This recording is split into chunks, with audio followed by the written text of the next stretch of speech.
My wife came home late last night, but whatever that thing was on my security camera, it sure wasn't her. I'm writing this at my neighbor's house where we're currently waiting for the police. I suppose I'll tell them the same thing I told Jack when I came banging on his door this morning. I can't exactly tell them the truth. They wouldn't believe a word of it, and I can't say I'd blame them. I'm not sure why I'm even telling you, except you may be the only people who would believe me. And I have to tell someone or I think I'll lose my mind.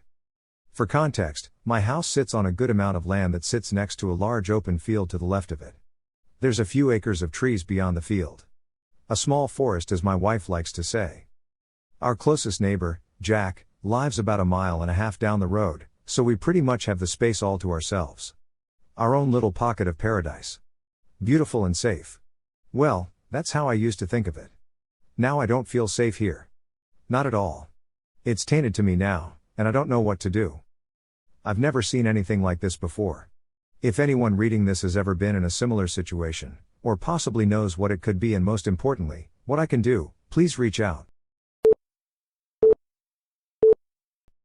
Last spring Michelle, my wife, thought it would be a good idea to get one of those doorbell cameras. We'd had some things go missing as well as some minor destruction on our property. Nothing too serious. Just a few broken flower pots and some missing lawn ornaments. I tried to tell her it was probably some teenagers from town, just finding something exciting to do, but she wouldn't hear of it.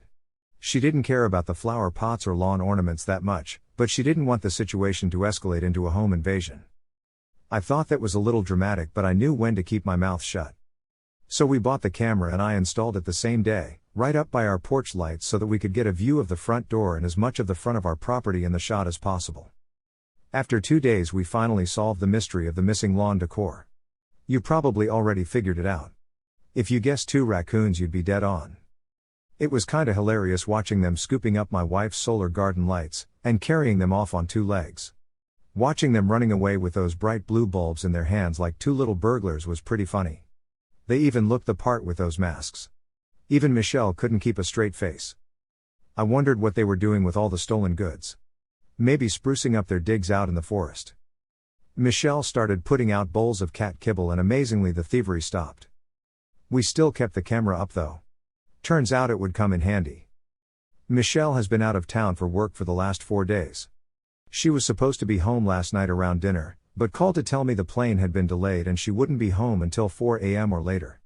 I told her I loved her and I'd see her when she came home. And that was that. It was an average night. Nothing out of the ordinary. I straightened up the house so she wouldn't come home to a disaster. I made some soup for dinner, and fed the cat. After, me and Mona curled up on the couch together, me watching TV while she purred on my chest. I went to sleep around 2 a.m.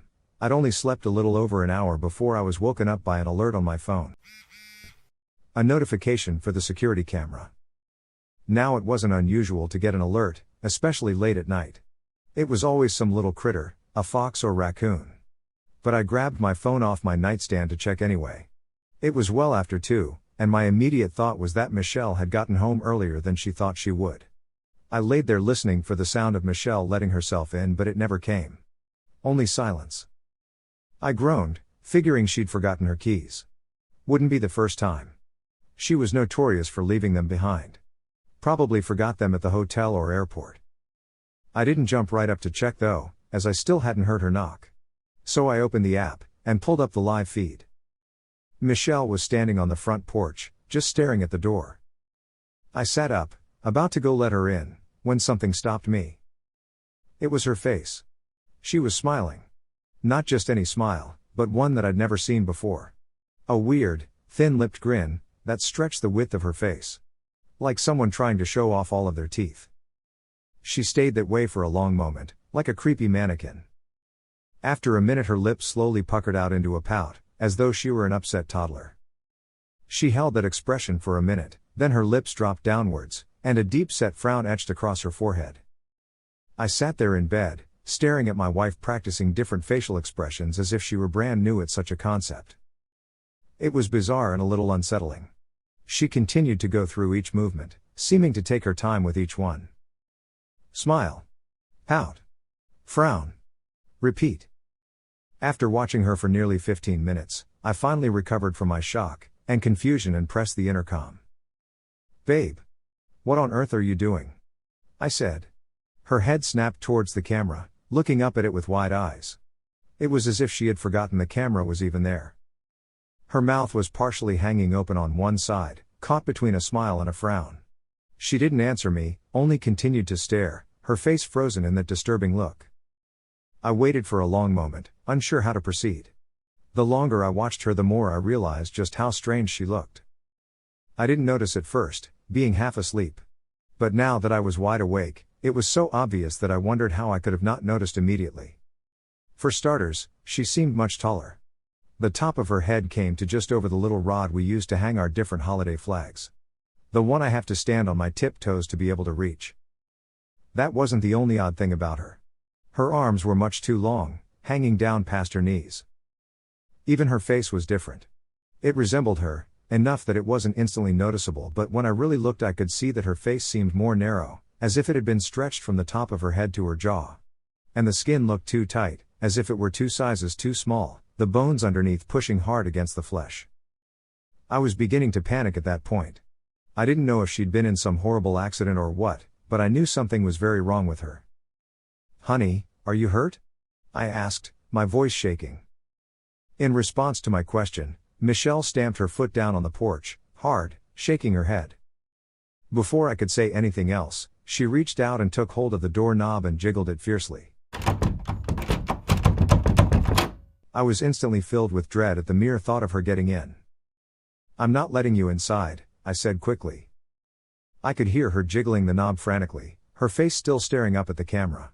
She finally let go after a few minutes, and made a sound almost like laughing. The sound of it made my skin crawl. "I'm home," she said, her voice, like her face, was similar, but not a complete match. It went from nasally, to almost baby-like. "I'm home. Open the door?" I almost closed the app and called 911 right then and there, but I'll admit, I was afraid my wife was having some sort of medical emergency. "Maybe I should call for help," I said. She shook her head again, her long hair whipping from side to side. Then something happened, and that image will stick with me for the rest of my life. Michelle, or the thing that was desperately trying to be her, seemed to stretch right in front of my eyes. Her torso thinned out and grew so that her head slid against the ceiling. Its skin looked so tight that I could actually hear it pulling, wobbling and rubber-like. It had obvious trouble staying on 2 feet, but it managed. It tried to close its mouth, but it couldn't do it completely, and its jaw just sort of hung there against its chest. "I'm calling the police," I shouted, fear overwhelming me. The moment the words left my mouth, her face twisted in a look of pure hatred. It was like I could feel it radiating through the screen. I'd never seen such hate and rage in my life, certainly not on my wife's face. Quick as a flash, she dropped down onto the porch and crawled down the steps and onto the lawn. I watched in horror as she crawled towards the field, her long arms bent at sickening angles. She reached the edge of the field, and disappeared in the tall grass. I sat watching the screen, my heart racing. I was too afraid to look away even for a moment. After an hour without seeing her again, I finally felt safe enough to set the phone down and try to sleep. I thought about calling my wife, but part of me was too scared I'd hear that poor imitation on the other end. I fell into a restless sleep sometime later. I didn't sleep long before my phone woke me again. Another notification. I pulled up the app and held my breath, terrified at what I'd see. When the feed came up, I knew right away that I was looking at my wife. Relief flooded my body. She was standing on the porch, her suitcase at her feet, as she rummaged through her purse. Probably searching for her keys. "Lost your keys again?"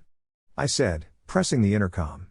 She jumped at the sound of my voice, almost dropping her purse. "You're up," she said, smiling. "Looks like I have lost my keys. Mind letting me in?" she said, batting her eyes up at the camera. I couldn't help but smile.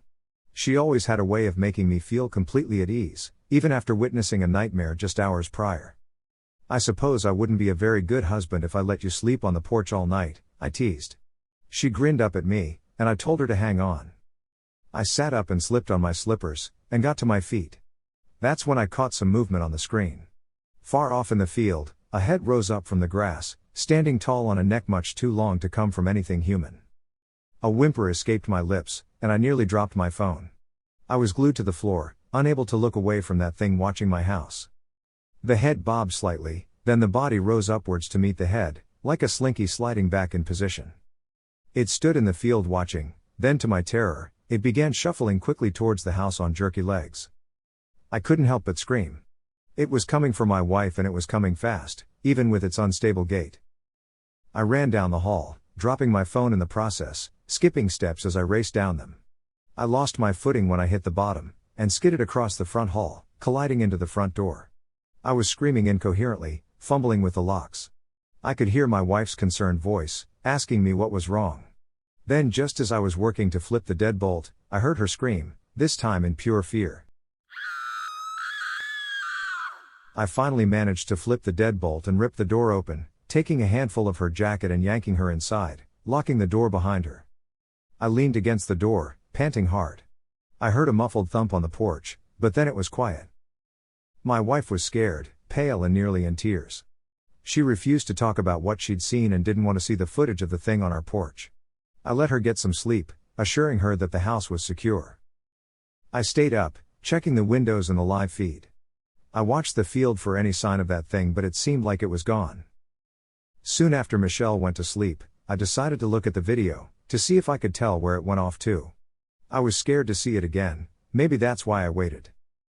I pulled up the video and watched the thing shambling across the field towards my house, its long arms outstretched and a look of longing on its face. Its smile was terrible the closer it got. I saw my wife on the screen growing worried as she heard me screaming through the house, totally unaware of the danger she was in. Of the thing that was just mere feet behind her. I could barely make it through the entire video, watching it get closer and closer. Just as it reached the porch, I could hear myself trying to unlock the door. But seconds before I pulled it open, those long arms reached out, gripping my wife by her shoulders and ripping her backwards off the porch, my wife able to scream only once. I didn't see what it did with her, but I did see it step up onto the porch, positioning itself in front of the door, its limbs adjusting to a more human appearance. Just before my hand shot out to pull it inside, that thing grinned up at the camera, its lips stretched impossibly wide. For a moment I almost didn't believe it. It was as if my brain wouldn't allow it.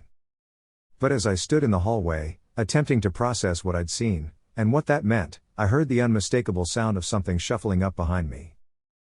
I ran then. I didn't look behind me. I didn't want to see what I knew I would see, something eerily similar to my wife, with gangly limbs and skin stretched taut over sharp bones. I knew if I looked back my mind would snap and I'd never recover. I ran faster than I ever have, tearing off out of the house and down the road, too terrified to look back even once, sure I'd see those long arms desperately reaching for me. I made it to my neighbor's house and pounded on the door. I told him that there was an intruder. I didn't know what else to say. He'd never believe the truth.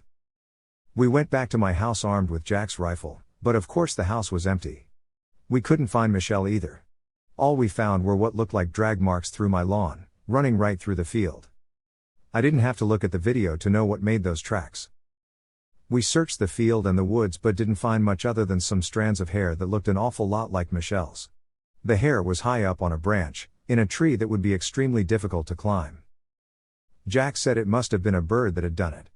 Flew the hair up there for nesting material. I guess he didn't see the blood splatter along the trunk. We eventually went back to Jack's place and called the police. Jack thought it best.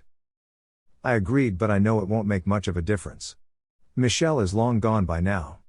I just hope she didn't suffer. The guilt I feel for not saving her, for not knowing that thing wasn't my wife, is so profound it aches to breathe. I deleted the videos. I couldn't bear to watch them again. I think my mind would have broke completely if I had. The police are here, finally done with their search of the woods. I guess I'll have to go through the motions. It's not like I have any other choice. Not unless I want to spend the rest of my days in a padded room, although considering the alternative it's not a bad idea. If you have any experience with this, or have any clue what I should do if it comes back, please let me know. I have a strong suspicion that it will be back, and God knows who it'll look like then. Because Jack's been acting a bit jittery ever since we came back from the woods, and it may just be my imagination, brought on by stress and grief, but Jack's skin seems to be stretched a little too thin.